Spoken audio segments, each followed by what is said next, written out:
اعوذ باللہ من الشیطان الرجیم بسم اللہ الرحمن الرحیم انما یرید اللہ لیذہب عنکم الرجس اہل البیت ویطہرکم تطہیرا۔ صدق اللہ العظیم۔ بے شک اللہ رب العزت چاہتے ہیں تاکہ دور فرما دیں آپ سے گندگی کو، اے نبی کے گھر والوں، اور تمہیں پاک کر دیں خوب پاک کرنا۔ یہ آیت مبارکہ سیاق و سباق کے اعتبار سے حضور صلی اللہ علیہ وسلم کی ازواج مطہرات سے متعلق ہے کہ سابقہ مضامین میں اللہ رب العزت نے حضور صلی اللہ علیہ وسلم کی بیویوں کا تذکرہ کیا، اسی کے ضمن میں یہ آیت بھی ہے۔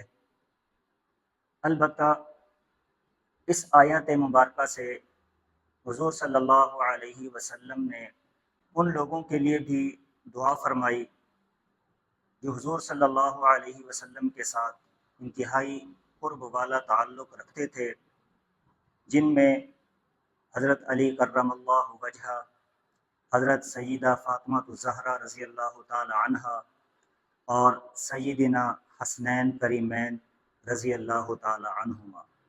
آقا علیہ الصلوۃ والسلام نے دعا فرمائی کہ یا اللہ یہ حضرات بھی میرے اہل بیت میں ہیں۔ تو اب اس وجہ سے اس آیت کے مصداق میں جہاں حضور کی بیویاں شامل ہیں، وہاں یہ چاروں حضرات بھی اس آیت کی فضیلت میں شامل ہیں۔ تو یہ جو اہل بیت ہیں ان کی فضیلت اس آیت مبارکہ سے واضح ہے، اور اہل بیت میں حضور کی ازواج مطہرات کے ساتھ ساتھ حضرت علی کرم اللہ وجہہ، حضرت سیدہ فاطمہ الزہرا رضی اللہ تعالی عنہا، اور حضرات حسنین کریمین۔ تو آج کی یہ جو ہماری گفتگو ہے، آج کی جو ہماری مجلس ہے، وہ سیرت سیدنا حسنین کریمین رضی اللہ عنہما سے متعلق ہے۔ سیدنا حسنین کریمین رضی اللہ تعالی عنہما کی نسبت اس ماہ سے، ان ایام سے بہت گہری ہے۔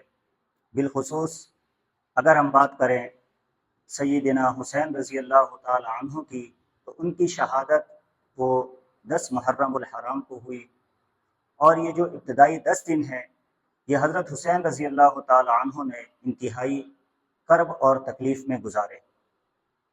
تو آج کی مجلس میں دونوں حضرات کا تعارف، ان کی شخصیت، اس کے بارے میں گفتگو ہوگی۔ حضور صلی اللہ علیہ وسلم کے جو صاحبزادے تھے وہ تو بچپن میں فوت ہوئے، البتہ صاحبزادیاں تھیں، ان سے بالخصوص حضرت سیدہ فاطمہ الزہرا رضی اللہ تعالی عنہا سے اولاد چلی۔ تو حضرت علی رضی اللہ تعالی عنہ کے جو پہلے صاحبزادے تھے ان کا نام تھا حسن بن علی رضی اللہ تعالی عنہ، اور ان کے بعد جو پیدا ہوئے ان کا نام تھا حسین بن علی رضی اللہ تعالی عنہ۔ حضرت حسن رضی اللہ تعالی عنہ کی کنیت ابو محمد تھی، اور حضرت حسین رضی اللہ تعالی عنہ کی کنیت ابو عبداللہ تھی۔ اور دونوں حضرات کی جو القابات تھے، ایک لقب ریحانۃ النبی، یعنی نبی کریم صلی اللہ علیہ وسلم نے دونوں کو اپنا پھول فرمایا، اور اسی طرح سبط رسول اللہ صلی اللہ علیہ وسلم کی اولاد۔ حضرت حسن رضی اللہ تعالی عنہ کی ولادت باسعادت 15 رمضان المبارک 3 ہجری میں ہوئی، جبکہ سیدنا حسین رضی اللہ تعالی عنہ کی ولادت باسعادت 4 شعبان المعظم 4 ہجری میں ہوئی۔ تو دونوں حضرات کے ابتدائی حالات یکساں ہیں۔ جب حضرت حسن رضی اللہ تعالی عنہ پیدا ہوئے، حضور صلی اللہ علیہ وسلم کو اطلاع دی گئی، آقا علیہ الصلوۃ والسلام تشریف لائے، اور حضرت حسن رضی اللہ تعالی عنہ کے دائیں کان میں اذان دی، اور بائیں کان میں اذان، اور بائیں کان میں اقامت کے الفاظ ہوئے۔ اور بیائی نہیں اسی طرح حضرت حسین رضی اللہ تعالی عنہ کی پیدائش کے ساتھ بھی یہی معاملہ ہوا کہ دائیں کان میں اذان اور بائیں کان میں اقامت۔ تو دونوں حضرات کو آپ صلی اللہ علیہ وسلم نے اپنے لعاب مبارک سے گھٹی دی۔ حضرت علی رضی اللہ تعالیٰ عنہ چونکہ ایک جنگجو صحابی تھے، ان کو شہرت حاصل تھی، اسد اللہ کے نام سے مشہور تھے، تو جب حضرت حسن رضی اللہ تعالیٰ عنہ پیدا ہوئے تو حضور صلی اللہ علیہ وسلم نے پوچھا کیا نام رکھا؟ تو فرمانے لگے حرب نام رکھا۔ حرب کہتے ہیں جنگ اور لڑائی کو۔ تو حضور نے فرمایا کہ نہیں، ان کا نام حسن رکھو۔ پھر جب حضرت حسین رضی اللہ تعالیٰ عنہ پیدا ہوئے تو حضور تشریف لے گئے، پوچھا کیا نام رکھا؟ تو حضرت علی نے فرمایا کہ حرب نام رکھا ہے۔ حضور نے فرمایا نہیں، ان کا نام حسین رکھو۔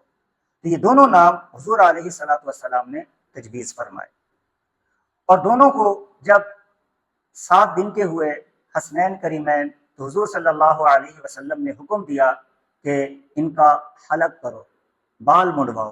تو دونوں کے بال منڈوائے گئے اور دونوں کے سروں پر خوشبو لگائی، اور ان دونوں کے بالوں کے عوض چاندی کے برابر صدقہ کیا گیا، اور دونوں کے آقا علیہ السلام نے عقیقہ کیا۔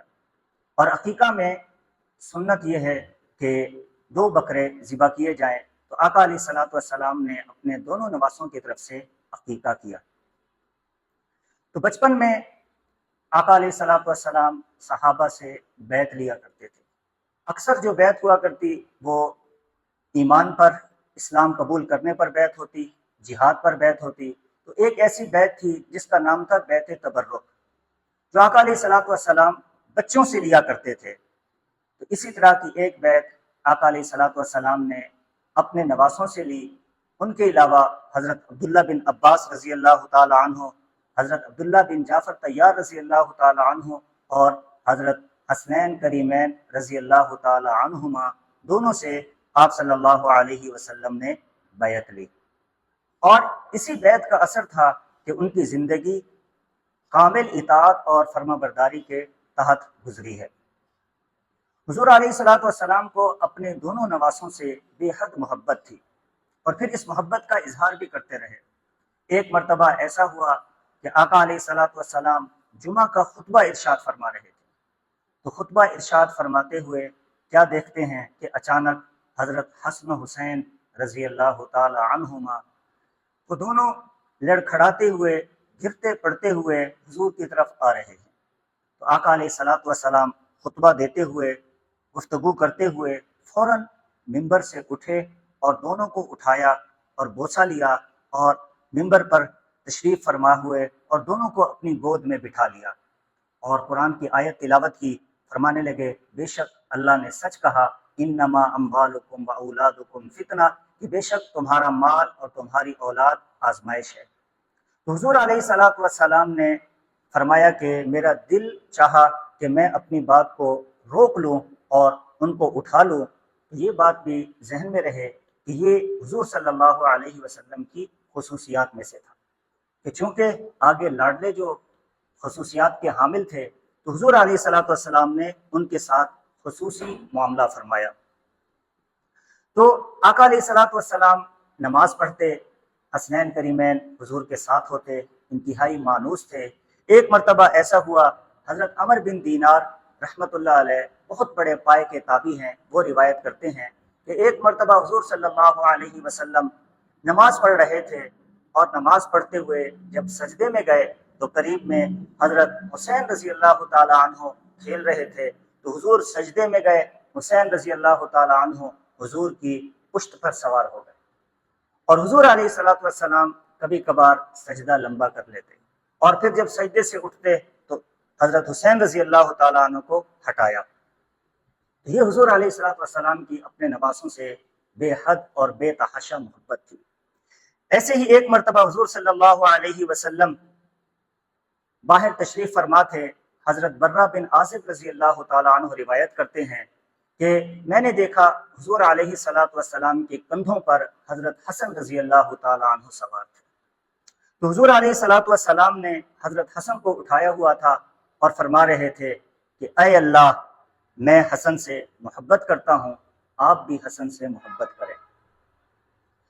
اور حضرت یعلا بن مرہ رضی اللہ تعالیٰ عنہ وہ اپنا واقعہ نقل کرتے ہیں کہ ایک مرتبہ ہم حضور صلی اللہ علیہ وسلم کے ساتھ کھانے کی دعوت پر جا رہے تھے، تو باہر نکلے، دیکھا حضرت حسین رضی اللہ تعالیٰ عنہ کھیلتے ہوئے نظر آئے، تو حضور علیہ الصلوۃ والسلام نے حضرت حسین کو اٹھایا اور بوسہ دیا اور ارشاد فرمایا کہ حسین منی و انا من حسین، کہ میں حسین سے ہوں اور حسین مجھ سے ہے۔ تو اس حدیث کا مطلب کیا ہے؟ اس حدیث کا ایک مطلب جو اہل علم نے لکھا ہے وہ یہ لکھا ہے کہ انا من حسین و حسین منی، کہ میں حسین سے ہوں اور حسین مجھ سے ہے۔ مطلب یہ ہے کہ ہمارا خاندان ایک ہے، میں ان کے آبا میں سے ہوں اور حسین میری اولاد میں سے ہے۔ اور دوسرا اس حدیث کا مطلب جو اہل علم نے لکھا ہے کہ مجھے حسین سے اتنا محبت ہے، میں حسین سے جدا نہیں ہو سکتا اور حسین مجھ سے جدا نہیں ہو سکتا۔ ایک مرتبہ ایسا ہوا کہ بنو تمیم ایک قبیلہ ہے، اس کا سردار اقرع بن حابس رضی اللہ تعالی عنہ حضور صلی اللہ علیہ وسلم کے پاس موجود تھے، تو آقا علیہ الصلوۃ والسلام نے اپنے نواسے حضرت حسن رضی اللہ تعالی عنہ کو شفقت سے اٹھایا اور بوسہ دیا۔ تو جب اقرع بن حابس نے دیکھا تو کہنے لگے، یا رسول اللہ، میرے 10 بیٹے ہیں لیکن میں نے کبھی ان کو بوسہ نہیں دیا، تو آپ تو اپنے نواسے کو بوسہ دے رہے ہیں۔ تو آقا علیہ الصلوۃ والسلام نے ارشاد فرمایا کہ فرمایا کہ جو شخص من لا یرحم ولا یرحم، جو شخص لوگوں پر رحم نہیں کرتا اس پر رحم نہیں کیا جاتا۔ یعنی کہ فرمایا کہ بچوں کو چومنا، ان سے پیار کرنا، فرمایا کہ یہ رحم کا ایک حصہ ہے جو اللہ تعالیٰ نے میرے دل میں رکھا ہے میرے نواسوں کے لیے۔ حضور علیہ الصلوۃ والسلام کو حضرت حسن و حسین سے محبت تھی۔ آقا علیہ الصلوۃ والسلام نے فرمایا، من احب الحسن والحسین، جس نے حسن اور حسین سے محبت کی، فقط احبنی، اس نے مجھ سے محبت کی۔ اور فرمایا کہ جس نے ان دونوں سے بغض رکھا اس نے مجھ سے بغض رکھا۔ آقا علیہ الصلوۃ والسلام نے حضرت حسن و حسین رضی اللہ تعالی عنہ کو جنتی نوجوانوں کا سردار قرار دیا۔ فرمایا کہ الحسن والحسین سیدا شباب اہل الجنہ، تو یہ حضور علیہ الصلوۃ والسلام کی اپنے نواسوں سے بے حد اور بے انتہا محبت تھی۔ اور انہی اہل بیت کی شان میں قرآن کی آیات بھی اتری۔ ایک آیت جو اللہ رب العزت نے سورہ آل عمران میں نازل فرمائی، جس میں حضور صلی اللہ علیہ وسلم نے اہل نصارہ کے جو علماء تھے ان کو چیلنج کیا، آیت مباہلہ کے نام سے مشہور ہے، جس میں حضور نے ان کو چیلنج کیا کہ تم حق پر نہیں ہو، تو اس پر مباہلہ کا چیلنج ہوا اور اللہ نے ارشاد فرمایا، قل تعالوا ندعو ابناءنا وابناءکم ونساءنا ونساءکم وانفسنا وانفسکم۔ تو اس آیت مباہلہ کے تحت حضور حضرت حسن، حسین، حضرت علی اور حضرت فاطمہ الزہرا رضی اللہ تعالی عنہم اجمعین کو لے کر نکلے، اور وہ مباہلہ تو نہ ہوا لیکن حضور اپنے ان خاندان کے افراد کو لے کر مقابلے کے لیے میدان میں آئے۔ یہ ان حضرات کی بہت بڑی شان ہے۔ اور دوسری شان جو اس آیت مبارکہ میں ہے کہ اللہ تعالیٰ فرماتے ہیں کہ انما یرید اللہ لیذھب عنکم الرجس اہل البیت ویطہرکم تطہیرا، کہ بے شک اللہ تعالیٰ چاہتے ہیں کہ آپ سے، اے نبی، آپ کے گھر والوں سے گندگی کو دور فرما دیں اور انہیں خوب پاک کر دیں۔ تو حضرات، اہل بیت سے محبت کرنا عین ایمان ہے، اور ان سے بغض رکھنا یہ ایمان کی تباہی اور بربادی کے لیے کافی ہے۔ اس لیے ہمیں ایک مسلمان ہونے کے ناطے ہم پر لازم ہے کہ ہم صحابہ سے بھی محبت کریں اور اسی طرح اہل بیت سے بھی محبت کریں۔ صحابہ بھی ہمارے ایمان کا جز ہیں اور اہل بیت بھی ہمارے ایمان کا جز ہیں۔